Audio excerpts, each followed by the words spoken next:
Welcome to how to install the AMP for Endpoints connector in Windows. In this video, we will install a Windows connector. For more information about the operating system and the connector version supported, please consult the AMP for Endpoints release notes. Steps to install a Windows connector. Go to the AMP console, create a Windows group and policy. Once the policy is created, navigate to Management, Download Connector.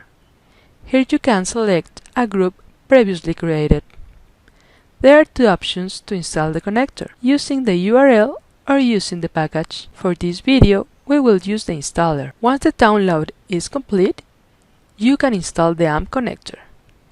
Then, next, and if you want, you can create a shortcut on the desktop. You can also install the connector using command line switches. In the user guide, you can find the command line switches list available to install the Windows connector / desktop icon.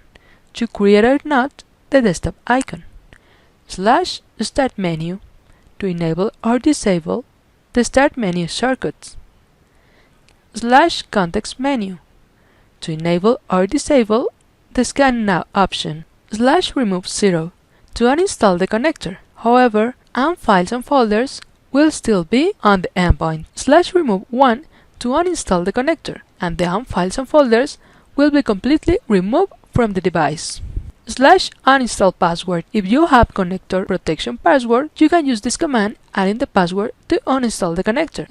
/ skip DFC1. Since the DFC driver is installed by default, if you don't want to install the driver, this command will be useful to skip the installation of the DFC driver. / skip Tetra1. Tetra driver also is installed by default, and this command avoids the driver from being installed. In order to install the AMP connector using the command line switches, go to the device, open the Windows command line, navigate to the folder where the package is located, then type the package name followed by the command line switches as your preference. At this point, the Windows connector is installed. You can go to the AMP connector interface to verify the status is connected, or you can navigate to Windows Services to verify your connector is running on your device. Thank you for watching the how to install the AMP for Endpoints connector in Windows video. See you next time!